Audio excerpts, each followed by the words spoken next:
ایک چوہا کسان کے گھر میں بل بنا کر رہتا تھا۔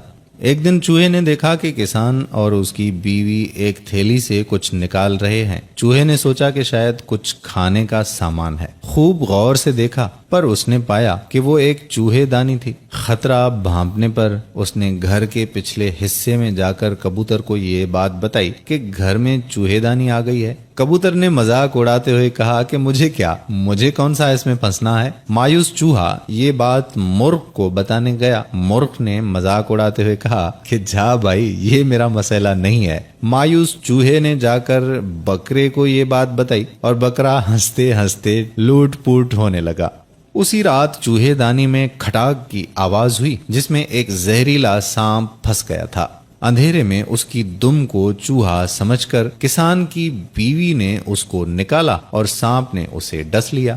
طبیعت بگڑنے پر کسان نے حکیم کو بلوایا۔ حکیم نے اسے کبوتر کا سوپ پلانے کا مشورہ دیا۔ کبوتر ابھی برتن میں ابل رہا تھا۔ خبر سن کر کسان کے کئی رشتے دار ملنے آ پہنچے، جن کے کھانے کے انتظام کے لیے اگلے دن مرغ کو ذبح کیا گیا۔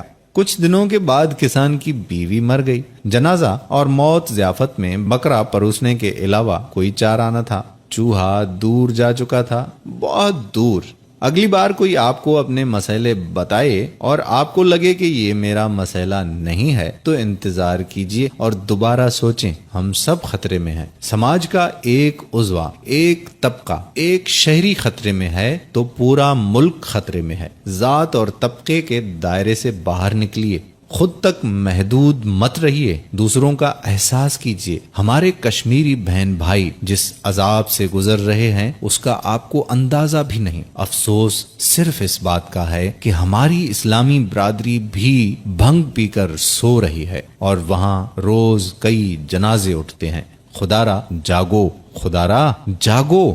آپ صلی اللہ علیہ وآلہ وسلم نے فرمایا کہ جس نے ایک شخص کی جان بچائی گویا اس نے پوری انسانیت کو بچا لیا۔ ایک حدیث میں ہے کہ نبی کریم صلی اللہ علیہ وآلہ وسلم نے فرمایا کہ تم میں سے جو بھی برائی دیکھے تو اسے اپنے ہاتھ سے روکے، اگر اس کی طاقت نہ ہو تو زبان سے روکے، اور اگر اس کی بھی طاقت نہ ہو تو دل سے روکے، اور یہ ایمان کا کمزور ترین درجہ ہے۔ اگر آپ کے دل میں انسانیت کے لیے تھوڑی سی بھی ہمدردی ہے، تھوڑی سی بھی، تو اس پیغام کو زیادہ سے زیادہ شیئر کر دیں۔ جزاک اللہ خیرہ۔ آنے والی ویڈیو تک اجازت دیجیے۔ اللہ حافظ۔